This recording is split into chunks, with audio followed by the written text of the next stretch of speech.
പ്രേക്ഷകർക്കറിയാവുന്നതുപോലെ ജനകീയ വിഷയങ്ങൾ അധികാരികളെ ഓർമ്മിപ്പിക്കാനുള്ള വാർത്താ നേരമാണ് പൊതുജനം കഴുതയല്ല സാർ. ഈ പരിപാടിയിൽ സംപ്രേഷണം ചെയ്ത ഒരു വാർത്തയിൽ അധികാരികൾ ഇടപെട്ട ഒരു സംഭവമാണ് ഇനി പ്രേക്ഷകരെ അറിയിക്കാനുള്ളത്. കഴിഞ്ഞ ദിവസം നമ്മൾ പൊതുജനമധ്യത്തിലേക്ക് എത്തിച്ച കോഴിക്കോട്ടെ മാനാഞ്ചിറ വെള്ളിമാടുകുന്ന് റോഡിലെ അഴിമതിയാണ് ആ വാർത്ത. ആ വാർത്തയിൽ ഇടപെടലുണ്ടായിരിക്കുന്നു. അഴിമതി കേസ് പൊതുമരാമത്ത് വിജിലൻസ് അന്വേഷിക്കും എന്നതാണത്. നിർമ്മാണ കരാറിലെ വീഴ്ചയാണ് അന്വേഷിക്കുന്നത്. 24ന്റെ വാർത്തയ്ക്ക് പിന്നാലെയാണ്, പൊതുജനം കഴുതയല്ല സാറിൽ സംപ്രേഷണം ചെയ്ത വാർത്തയ്ക്ക് പിന്നാലെയാണ് വിഷയത്തിലെ മന്ത്രിതല ഇടപെടൽ. നോക്കാം. 24 ഇംപാക്ട് കോഴിക്കോട് നിന്ന് അജി കുഞ്ഞുമോൻ തയ്യാറാക്കിയ റിപ്പോർട്ട്. അഴിമതി അന്വേഷണ ചുമതല വിജിലൻസിന്. ഒരു റോഡ് നിർമ്മാണത്തിന്റെ പേരിൽ നടന്ന തീവെട്ടിക്കൊള്ളയുടെ കഥയാണ് 24 പുറത്തു കൊണ്ടുവന്നത്. ആ വാർത്തയിൽ അടിയന്തര ഇടപെടൽ നടത്തുകയും വിജിലൻസ് അന്വേഷണത്തിനാണ് ഇപ്പോൾ പൊതുമരാമത്ത് വകുപ്പ് മന്ത്രി തന്നെ ഉത്തരവിട്ടിരിക്കുന്നത്.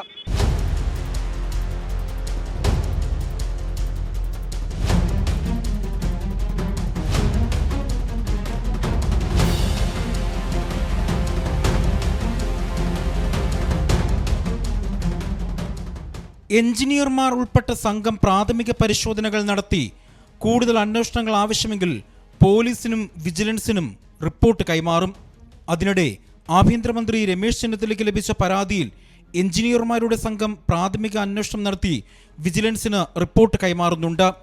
കെ ജയന്ത് MLA ആണ് നിർമ്മാണത്തിലെയും കരാറിലെയും വൻ അഴിമതി പുറത്തു കൊണ്ടുവന്നത്. അത് ആഭ്യന്തര വിജിലൻസ് അന്വേഷിച്ചാൽ അപ്പോൾ സ്വാഭാവികമായിട്ടും അത് പോലീസ് വിജിലൻസിലേക്ക് കൈമാറേണ്ടി വരും. അതിനകത്ത് ഒരു സംശയമില്ല. ആഭ്യന്തര വിജിലൻസിൻ്റെ അന്വേഷണം കൊണ്ട് ഇത് അവസാനിക്കില്ല. കാരണം അത് ഇതിനകത്ത് പ്രവൃത്തിക്കകത്ത് ക്രമക്കേട് കണ്ടു എന്നുള്ളതും കരാറ് കിട്ടിയതിലുള്ള ക്രമക്കേടുകളെ അന്വേഷിക്കുന്നുള്ളൂ. അത് വർക്കിനകത്തുള്ളതാണ്. പക്ഷേ പോലീസ് വിജിലൻസ് ആണ് ഇതിനകത്ത് കുറെ കൂടി കാര്യക്ഷമമായി ചെയ്യാൻ സാധിക്കുക. അത് തീർച്ചയായിട്ടും ഈ അന്വേഷണത്തിൻ്റെ തുടർച്ച എന്നോണം അത് വരും. 5 വർഷം പ്രവൃത്തി പരിചയമില്ലാത്ത ഒരു കമ്പനിക്ക് എങ്ങനെയാണ് ഒരു വലിയ പദ്ധതിയുടെ ടെൻഡർ കൊടുത്തത്? ഇതിന് പിന്നിൽ നടന്നിട്ടുള്ള അഴിമതിയുടെ കഥകൾ വലുതാണ് എന്നാണ് ഉയരുന്ന ആക്ഷേപം.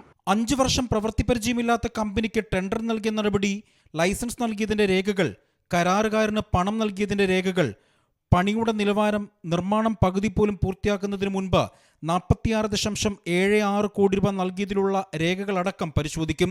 അതുമാത്രമല്ല, മലാപ്രമ്പ് വെള്ളിമാടുകുന്ന് 2ാം ഘട്ടത്തിലെ 52 കോടി രൂപ കരാർ ടെൻഡർ ഇല്ലാതെ ഇതേ കമ്പനിക്ക് നൽകിയതും അന്വേഷണത്തിൽ വരും. ടെൻഡർ സമർപ്പിക്കാനുള്ള അവസാന തീയതിക്ക് 3 ദിവസം മുൻപ് മാത്രമാണ് മിഡ്ലാൻഡ് കമ്പനിക്ക് A-ക്ലാസ് കരാർ ലൈസൻസ് അനുവദിച്ചതെന്ന് പരാതി ഉയർന്നിരുന്നു.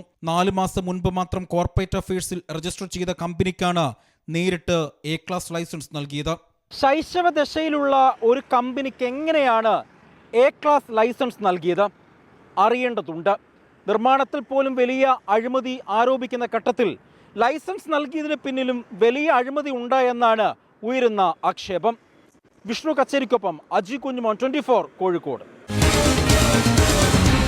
പൊതുജനം കഴുതയല്ല സാർ.